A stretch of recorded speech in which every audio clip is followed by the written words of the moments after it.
Hello मेरे प्यारे बच्चों, मैं हूं Shubham from लर्नो hub, the free learning platform जहां पर आप मैथ्स, साइंस और सोशल साइंस सब कुछ पढ़ सकते हो absolutely for free at learnohub.com। तो चलो शुरू करते हैं।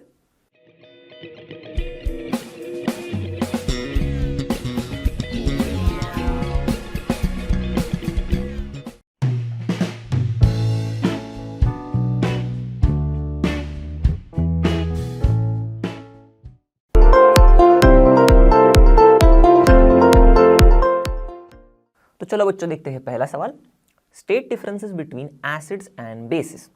तो सबसे पहले देखते हैं एसिड का पहला पॉइंट। एसिड्स कैसे होते हैं? सार होते हैं टेस्ट में, वही बेसिस का टेस्ट बिटर होता है, पहला डिफरेंस। दूसरा, एसिड्स ब्लू लिटमस को रेड कर देते हैं, ओके, और वही बेसिस रेड लिटमस को ब्लू कर देते हैं। ये अपने चैप्टर में बहुत अच्छे से पढ़ा है। फिर चाइना रोज इंडिकेटर अगर हम लोग यूज कर रहे हैं तो चाइना रोज इंडिकेटर का कलर एसिड डार्क पिंक कर देते हैं, मैजेंटा टाइप कलर कर देते हैं। वही अगर बेसिस को देखा जाए तो चाइना रोज इंडिकेटर का कलर ये ग्रीन कर देते हैं, ओके। फिर से आते हैं एसिड पे। टर्मरिक का कलर चेंज ही नहीं करता एसिड, पर बेसिस टर्मरिक के येलो कलर को रेड कर देते हैं। अब फिनोफ्थेलिन को देखेंगे तो एसिड में फिनोफ्थेलिन कलरलेस रहते हैं, पर बेसिस में फिनोफ्थेलिन पिंक बन जाते हैं। बता दिया सब डिफरेंसेस एसिड और बेसिस के बीच में के। तो देखते हैं दूसरा सवाल। Ammonia is found in many household product such as window cleaners. It turns red litmus blue. What is its nature? अब हमने पूरे चैप्टर में पढ़ा है कि रेड लिटमस को अगर कोई ब्लू कर रहा है, इसका मतलब वो सब्सटेंसेस क्या होते हैं? बेस होते हैं, वो ही करते हैं ऐसा। तो इसका मतलब ये जो अमोनिया है ये भी बेस हुआ। अब बेस हुआ तो इसका नेचर क्या हो गया? बेसिक। तो देखते हैं नेक्स्ट सवाल। Name the source from which litmus solutions is obtained. What is the use of this solution? तो सबसे पहले हमें लिटमस सॉल्यूशन मिलता है लाइकेन से, ओके। और लिटमस सॉल्यूशन हम लोग क्यों यूज करते हैं? ताकि हम किसी भी सब्सटेंस का नेचर ढूंढ पाए, वेदर वो सब्सटेंस एसिडिक है, बेसिक है या फिर न्यूट्रल है। तो चलो देखते हैं नेक्स्ट सवाल। Is the distilled water acidic, basic और neutral? How would you verify it? तो देखो, डिस्टिल्ड वाटर तो न्यूट्रल ही होता है। अब उसे वेरीफाई कैसे करेंगे? रेड लिटमस और ब्लू लिटमस पेपर के मदद से। तो हम लोग क्या करेंगे? रेड लिटमस पेपर को लेंगे, ब्लू लिटमस पेपर को लेंगे और डिस्टिल्ड वाटर में डुबाएंगे। तो डुबाने के बाद क्या होगा? कुछ भी नहीं होगा। ना रेड लिटमस का कलर चेंज होगा, ना ब्लू लिटमस का कलर चेंज होगा। और हमें पता है कि अगर ऐसा हो रहा है तो इसका मतलब जिस सॉल्यूशन में हम लोग उसको डिप कर रहे हैं वो न्यूट्रल है। तो हो गया, हमारा डिस्टिल्ड वाटर भी न्यूट्रल ही है। हो गया वेरीफाई। तो चलो देखते हैं नेक्स्ट सवाल। Describe the process of neutralisation with the help of an example. तो सबसे पहले न्यूट्रलाइजेशन क्या होता है? वो प्रोसेस जिसमें एसिड बेस के साथ रिएक्ट करके सॉल्ट बनाता है और पानी, और उसके साथ हीट भी बहुत इवॉल्व होता है, रिलीज होता है। तो एग्जाम्पल देखते हैं इसका। HCl जो हमारा एसिड है वो NaOH के साथ रिएक्ट कर रहा है जो हमारा बेस है, बना रहा है NaCl जो होता है सॉल्ट, और वाटर जैसे हम लोग ने बोला था वाटर भी बनेगा और हीट भी इवॉल्व हो रहा है। अब देखते हैं अगला सवाल, question number 6। Mark T if the statement is true and if it is false. पहला देखते हैं, nitric acid turn red litmus blue. गलत है। क्यों? नाइट्रिक एसिड है, एसिड एसिड रेड को ब्लू नहीं करता, रेड को रेड ही रखता है। तो ये गलत है, तो इसलिए फॉल्स। अब मुझे पता है कि आपने चैप्टर अच्छे से पढ़ा होगा और आपको ये भी पता होगा कि एसिड लिटमस पेपर के साथ क्या खेल खेलता है, पर फिर भी एक ट्रिक बता देता हूँ ताकि आपको बहुत अच्छे से याद हो जाए, ये समझ जाए और फिर आप कंफ्यूज ना हो। तो देखो, बेस जो होता है उसके बी से हम लोग ब्लू तक जाएंगे, तो इसका मतलब बेस ब्लू करता है। अब ब्लू को ब्लू करेगा क्या? नहीं, किसको करेगा? रेड को करेगा। तो रेड लिटमस को ये ब्लू करता है, करेक्ट। अब एसिड क्या करेगा? टोटल इसका उल्टा, ये रेड करेगा। अब रेड को रेड कर सकता है कि ये? और नहीं, रेड तो रेड ही रहेगा। तो ये किसको रेड करेगा? ब्लू लिटमस को रेड करेगा। तो बस हो गया कंफ्यूजन क्लियर। अब यहाँ पे देखो, एसिड था, रेड लिटमस को रेड करेगा, ये मतलब रेड लिटमस रेड ही रहेगा, तो ब्लू कैसे बनेगा? नहीं होगा, इसलिए फॉल्स किया था। अब देखो अगला, sodium hydroxide turns blue litmus red. ये बेस है, ये ब्लू करता है, किसको ब्लू करता है? रेड को। तो ब्लू को ब्लू ही रखता है ये, तो ये भी गलत है, ये ब्लू को रेड नहीं करता। हम लोग ने अभी देखा था, तो ये भी फॉल्स। फिर sodium hydroxide and hydrochloric acid neutralise each other and form salt and water. तो सोडियम हाइड्रोक्साइड बेस है, हाइड्रोक्लोरिक एसिड एसिड है, बेस एसिड रिएक्ट करके सॉल्ट वाटर बनाते हैं। करेक्ट बताया इन्होंने एकदम। चलो ट्रू है ये। Indicator is a substance which shows different colours in acidic and basic solutions. तो इसका एग्जांपल लेके समझते। चाइना रोज पेटल का इंडिकेटर तो हमने पढ़ा है। एसिडिक सॉल्यूशन में उसका कलर हो जाता है डार्क पिंक मैजेंटा टाइप, और बेसिक सॉल्यूशन में इंडिकेटर का colour, China rose petal indicator का कलर क्या होता है? ग्रीन होता है। दिखा रहा है भाई अलग अलग कलर्स एसिडिक और बेसिक सॉल्यूशन में, तो सही है ये स्टेटमेंट। चलो कर देते इसको ट्रू। फिर tooth decay is caused by the presence of a base. नहीं, बेस की वजह से नहीं होता है, ये होता है एसिड की वजह से। तो ये गलत स्टेटमेंट है, तो हो गया फॉल्स। तो ये रहा अभी मजेदार सवाल। Dorji has a few bottles of soft drink in his restaurant. अब देखो हो क्या रहा है गड़बड़, but unfortunately these are not labelled. अब तो प्रॉब्लम हो गई। He has to serve the drinks on the demand of customers. One customer wants acidic drink, another wants basic, and third wants a neutral drink. How will Dorji decide which drink is to be served to whom? अब हम डॉर्जी को help करते, तो हम डॉर्जी को जाके बताते। अब क्या बताएंगे? जो कुछ भी बताया डॉर्जी वो करना शुरू कर रहे हैं। क्या किया उसने?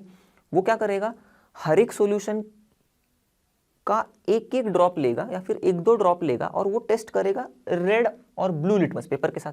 अब होगा क्या देखते हैं। देखो अगर उसने एक सॉल्यूशन लिया और समझो वो एसिडिक सॉल्यूशन है, तो वो क्या कर रहा है, एसिडिक सॉल्यूशन में उसने ब्लू लिटमस डाला तो वो रेड हो गया, कुछ ऐसे। तो डॉर्जी को समझ में आ गया कि भाई ये जो सॉल्यूशन है उसको पता नहीं था क्या था सॉल्यूशन, वो उसने ब्लू लिटमस उसमें डाल दिया, ब्लू लिटमस रेड हो गया, तो मतलब ये एसिडिक है। डॉर्जी को पता चल गया चलो कौन सा एसिडिक है। अब दूसरा सॉल्यूशन लिया उसने। अब उसने क्या किया, उसमें रेड लिटमस पेपर डाल दिया और रेड लिटमस पेपर हो गया ब्लू। अब डॉर्जी को पता चल गया कि हाँ भाई हम लोग ने बताया था उसे कि अगर वो ब्लू हो रहा है तो वो बेसिक सॉल्यूशन है। चलो बेसिक भी मिल गया। अब तीसरा बचेगा उसके पास। अब वो तो ऐसे भी बता देगा कि वो न्यूट्रल है, पर उसको भी अगर वो टेस्ट करके देखे रेड और ब्लू लिटमस दोनों के साथ, तो क्या होगा, कुछ भी कलर नहीं होगा उसमें। तो मिल गया डॉर्जी को तीनों भी अलग अलग सॉल्यूशंस, अलग अलग सॉफ्ट ड्रिंक्स। अब वो जाके दे सकता है।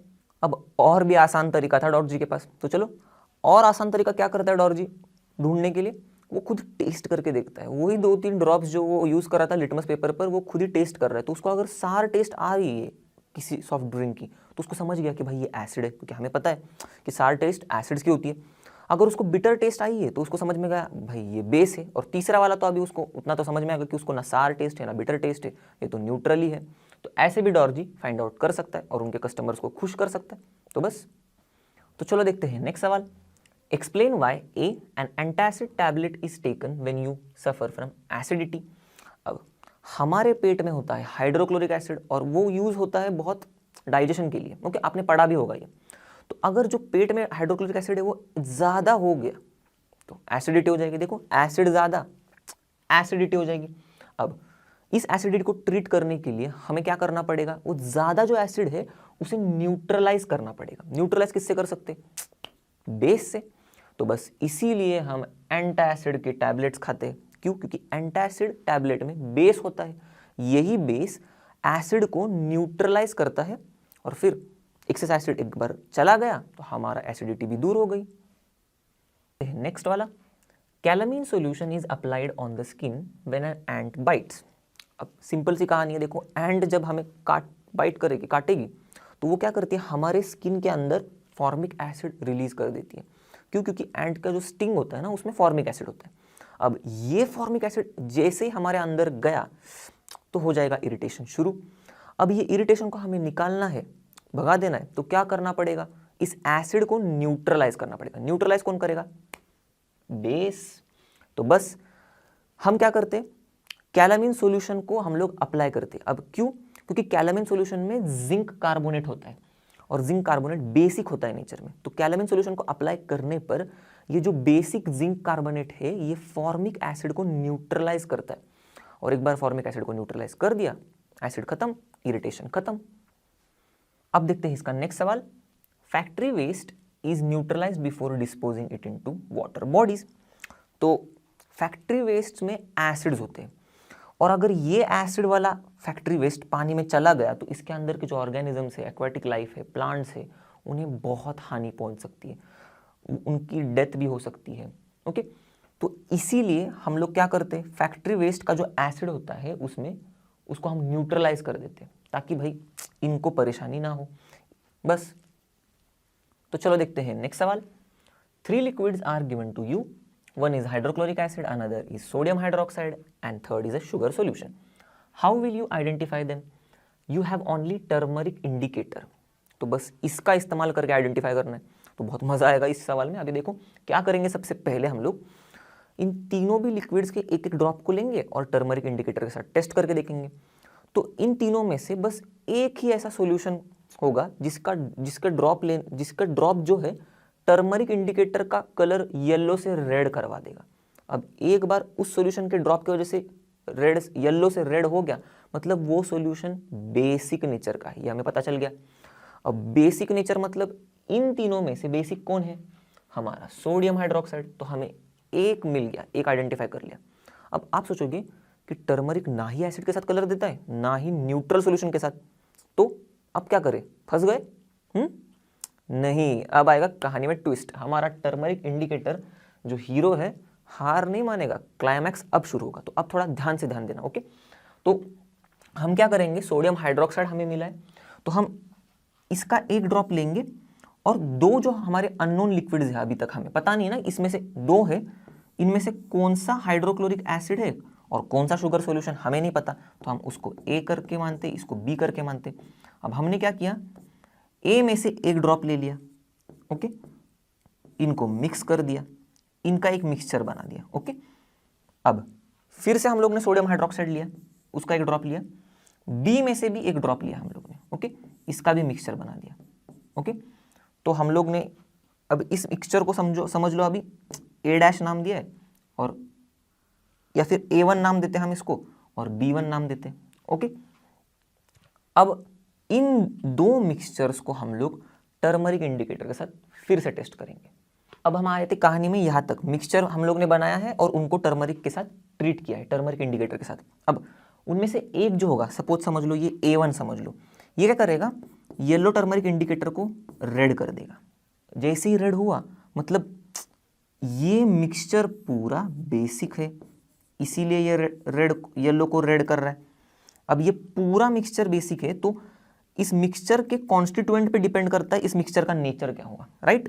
तो इसका मतलब इसमें दो कॉन्स्टिट्यूएंट है मिक्सचर में, एक था NaOH, ये तो था बेसिक, करेक्ट, दूसरा था हमारा ए का ड्रॉप। ओके, तो अभी समझ लो 3 लिक्विड्स थे हमारे पास, तो एक बेसिक मिल गया हमें। ओके, दो बचे हुए हैं, एक शुगर सॉल्यूशन है और दूसरा HCl है। शुगर सॉल्यूशन हमें पता है न्यूट्रल होता है, HCl क्या पता है हमें, एसिडिक होता है। तो इसका मतलब दूसरा जो दो बचे हैं उनमें से एक कोई भी बेसिक नहीं है फिर से, राइट। तो इसका मतलब अब ये बेसिक तो नहीं हो सकता, ओके, ये कैंसिल आउट हो गया।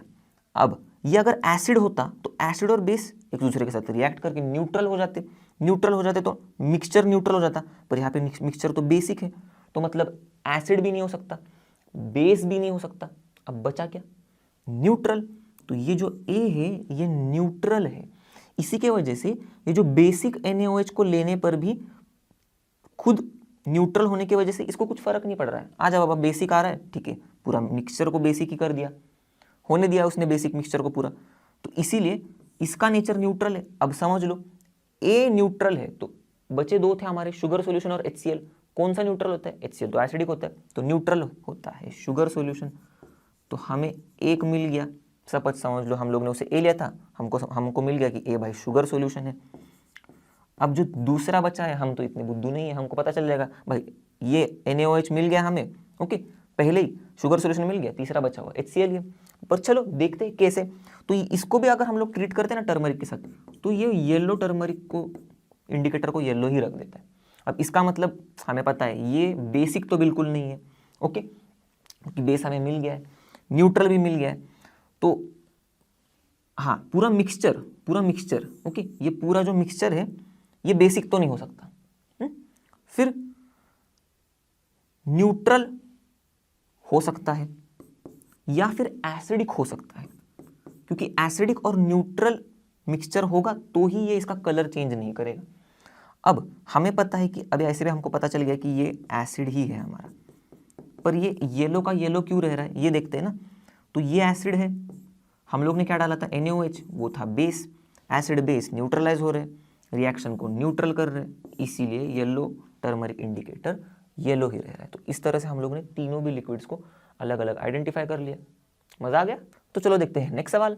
Blue litmus paper is dipped in a solution, it remains blue, what is the nature of the solution, explain.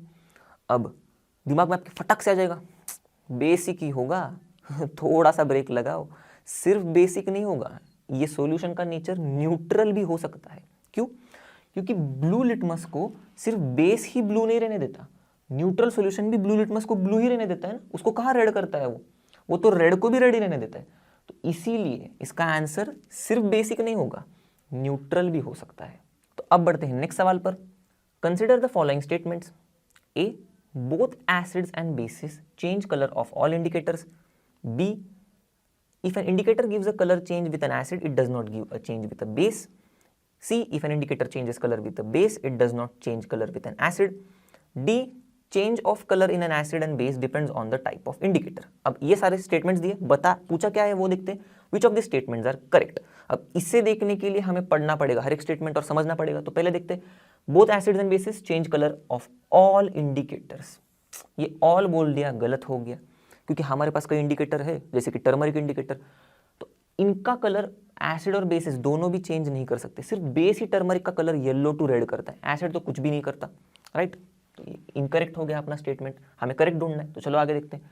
If an indicator gives a colour change with an acid, it does not give a change with a base.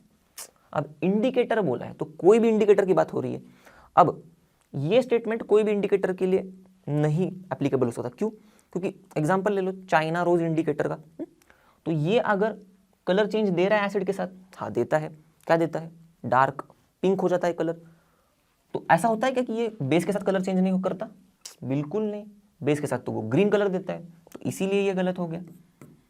अब अगला देखते हैं, if an indicator changes colour with a base, it does not change colour with an acid. Same example लो China rose के indicator का, अब ये base के साथ ग्रीन कलर देता है, तो इसका मतलब ये एसिड के साथ कलर चेंज नहीं करता क्या?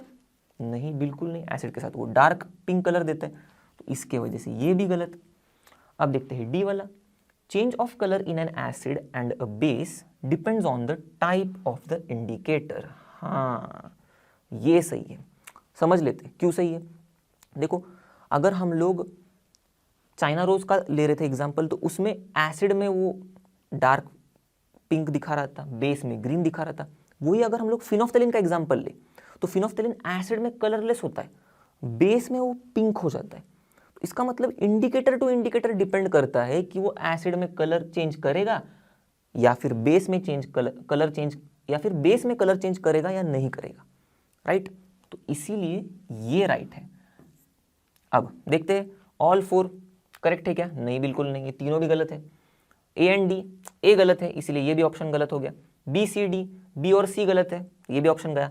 Only D correct, only D, हमारा सिर्फ डी ही करेक्ट ऑप्शन है। तो इसी के साथ हमने इस चैप्टर के सारे सवालों के जवाब देख लिए। और जैसे कि आप सभी को पता है, लर्नओव मतलब फ्री है पर बेस्ट है। तो मिलते हैं अगले वीडियो में बच्चों, तब तक के लिए bye bye and have a great day.